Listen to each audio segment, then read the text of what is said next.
सामने वाली कौन है तुम्हारी? नाम नहीं लेते हो क्या सामने वाली का?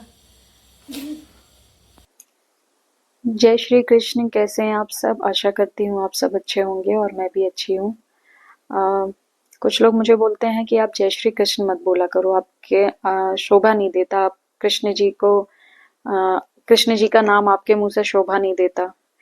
तो भाई मुझे ये नहीं पता भगवान का नाम किसके मुंह से शोभा देता है किसके नहीं। पता नहीं कितने पापी हैं जो पाप करके गंगा में नहाने जाते हैं, वो करते हैं।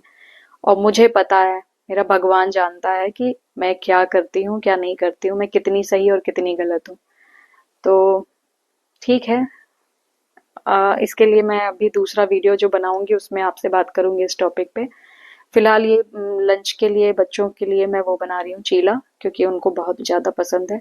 तो सूजी को ना एक बार मैं चेक कर लेती हूँ प्लेट में फैला करके, क्योंकि क्या होता है कभी कभी उनमें छोटे छोटे कीड़े से होते हैं, तो वो समझ में नहीं आता है। वाइट कलर से ही होते हैं, तो इसलिए मैं उसको एक बार चेक कर लेती हूँ।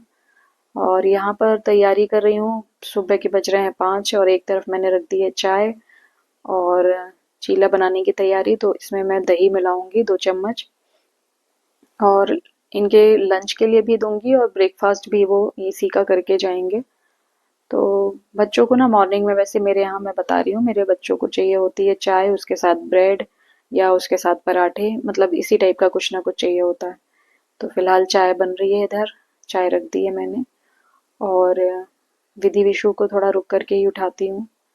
तो इसमें जो वेजिटेबल डालते हैं कुछ लोग ज्यादा चीजें डालते हैं, जैसे गाजर वगैरह हो गया, और और भी एक दो चीजें डालते हैं, लेकिन मैं सिर्फ इसमें प्याज डालूंगी क्योंकि ज्यादा चीजें इन लोग खाते नहीं है।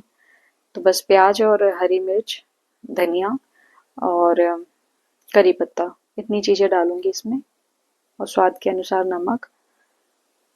और थोड़ा सा मैं काली मिर्च का पाउडर भी डालती हूँ इसमें, तो उससे अच्छा टेस्ट आता है इसका। आप भी बनाइएगा तो ट्राई करके देखिएगा, काली मिर्च पाउडर अच्छा आता है उसका टेस्ट। तो बस यहाँ पे ये तैयारी करके और फिर मैं जाऊंगी अपना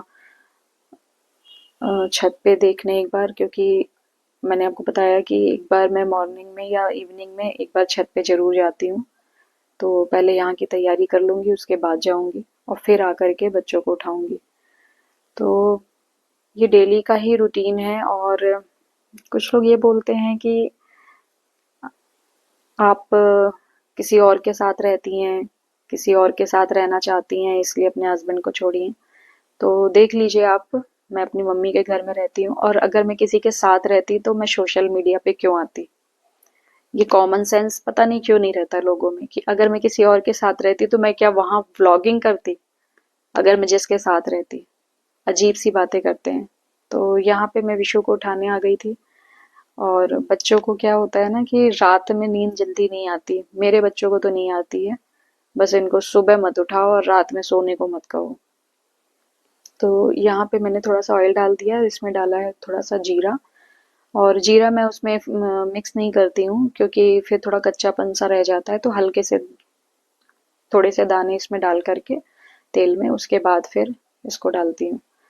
तो यहाँ पे इस तरीके से फैला दूंगी। और ये ना ज्यादा सही जो बनता है तो वो इसमें लोहे के तवे पे बनता है। और नॉन स्टिक तवे पे बनाओगे आप ना तो वो अच्छा नहीं बनता, मतलब उसमें ना आप अच्छे से इसको फैला नहीं सकते, क्योंकि वो नॉन स्टिक रहता है ना, तो वो सही से फैलता नहीं है उसमें। तो मैं हमेशा इसी तवे पे बनाती हूँ, लोहे के। और बस यहाँ पे विधि का स्टार्ट है। विधि को बहुत ज्यादा पसंद है चीला, तो वो घर पे भी खाती हैं, लंच में भी लेके जाती हैं, और कभी कभी तो लंच यहीं पे खाना शुरू कर देती है घर पे ही। तो मैं भी लेकर के बैठी हूँ अपना ब्रेकफास्ट। क्या होता है, मुझे ना थोड़ी सी एनर्जी की जरूरत रहती है। मैं थोड़ी थोड़ी देर पे कुछ खा लूँ तो चलता है, क्योंकि मैं बहुत देर तक अगर गैप कर देती हूँ ना तो मुझे कमजोरी सी आती है। कमजोरी मतलब मेरा बीपी लो होता है, और एक साथ मुझे बहुत ज्यादा खाया भी नहीं जाता। मेरी डाइट बहुत कम है, मतलब ये है कि थोड़ा रुक रुक के खा सकती हूँ 2-3 बार। लेकिन एक साथ अगर कोई बोले मुझे खाने के लिए तो मैं खाती नहीं हूँ। कुछ लोगों को ये भी लगता है कि हाँ, मैं मेंटेन रहने के लिए, अपना फिगर मेंटेन करने के लिए इतना कम खाती हूँ। जैसे मैं कहीं जाती हूँ ना तो बहुत कम खाती हूँ, तो लोगों को ये लगता है मैं जानबूझ के कम खाती हूँ। पर ऐसा नहीं है, मुझसे एक साथ नहीं खाया जाता। हाँ, थोड़ा रुक रुक के खा सकती हूँ। तो बच्चे चले गए हैं स्कूल और बस यहाँ पे सफाई में लग गई हूँ। और बेडशीट वगैरह साफ़ करके, और ये जो है मटेरियल है सूट का, तो मैं शाम को गई हुई थी, लेकर आई थी, तो मैंने वहीं पे रख दिया था। अब इसको निकाल करके मैं रखूँगी बाद में। और यहाँ पे झाड़ू वगैरह करने के बाद थोड़ा सा काम है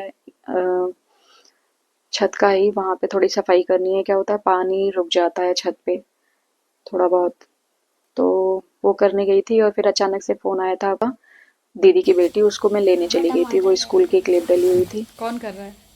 ये सामने वाली। सामने वाली मतलब? सामने वाली कौन है तुम्हारी? नाम नहीं लेते हो क्या सामने वाली का? हाँ, सामने वाली का नाम नहीं लेते हो? अरे यार चुप रहो आप। क्यों? क्या? नाम लेने में क्या प्रॉब्लम है? नहीं नहीं, नाम लेना मुझे मना है नहीं क्या? कर देगा, बताना है। कोई कमेंट कर देगा उसी चीज पे। क्या कमेंट कर देगा? कोई नहीं जानता करता। थोड़ी ना सामने वाली को। नहीं नहीं नहीं, मुझे पता है, नहीं जानते सब। अरे बोल दो ना क्या नाम है सामने वाली का। नहीं मुझे नहीं आता, मुझे नहीं पता, मैं नहीं जानता किसी को। बस एक कल ब्लाउज स्टिच की थी, वीडियो क्लिप में आपको दिखाया था, तो बस उसमें हुक वगैरह लगाना बाकी था, तो बस वही कर रही हूँ मैं। और पहले मैं किसी को देती थी, बट इतनी ज़्यादा फिनिशिंग नहीं रहती थी, इसलिए मैंने खुद लगाना स्टार्ट कर दिया है। और बहुत ज़्यादा स्टिच कर भी नहीं पाती हूँ, क्योंकि और भी काम रहते हैं साथ साथ में, बच्चों को देखना और भी एक्स्ट्रा काम, तो नहीं टाइम मिल पाता है। और मेरा ना बहुत ज़्यादा खाने का मन था ये बॉइल्ड आलू, मतलब कि उबले हुए आलू और उसको तल के। तो ये यूपी साइड में बहुत बनता है ठंड के समय में, तो बहुत अच्छा लगता है। मैंने मम्मी को बोला था, ये मम्मी बना करके दी है मुझे। और ये विशु आए हैं, और देखिए टीवी देखते देखते सो गया है बेचारा ऐसे, और इस पोजीशन में सोया। ये कई बार ना इसी तरीके की ऊटपटांग पोजीशन में सोया रहता है, सोफे पे पीछे देखिए पैर उठो ऊपर बेटा, है, और वैसे ही सो गया था। उठ तो जाओ। ट्यूशन का टाइम हो गया, अभी ट्यूशन ट्यूशन छोड़ने जाना है, जाना उठो। है दोनों को। तो बस इसको उठाऊंगी मैं। उठ और विधि जाओ। निकल गई, आज उसकी क्लासेस जल्दी थी, तो वो पहले ही चली गई है। और फिर उन लोगों को छोड़ के आने के बाद मुझे अपनी फ्रेंड के साथ कहीं जाना था, इसलिए मैंने साड़ी पहन ली थी। बट फिर बारिश वारिश होने लगी, तो कैंसिल हो गया जाना भी। तो मैंने कहा तब तक मैं अपना ये काम निपटा लेती हूँ। और कुछ लोग ये बोलते हैं ना कि सिर्फ मेंटेनेंस चाहिए पति से, और खुद मजे करना है अपने प्रेमी के साथ, मतलब कुछ भी बोल देते हैं, नॉनसेंस टाइप की बातें करते हैं कुछ लोग, बिना सिर पैर वाली। मैंने उसको तलाक दिया है बिना 1 रुपए लिए। तो आप समझ सकते हो कि कोई अगर औरत बिना पैसे लिए छोड़ दे रही है किसी आदमी को, वो भी 12 साल के बाद, तो आप समझ सकते हो वो कितना उससे परेशान होगी। लेकिन ऐसे लोगों की सोच का कुछ नहीं किया जा सकता है। मुझे अब कोई फर्क नहीं पड़ता है, मुझे अपने काम पे, अपने बच्चों पे, अपनी लाइफ पे फोकस करना है। तो ये था मेरा आज का व्लॉग। फिर मिलूंगी आपसे नेक्स्ट वीडियो में, और एक नए वीडियो के साथ में। तब तक के लिए जय श्री कृष्ण।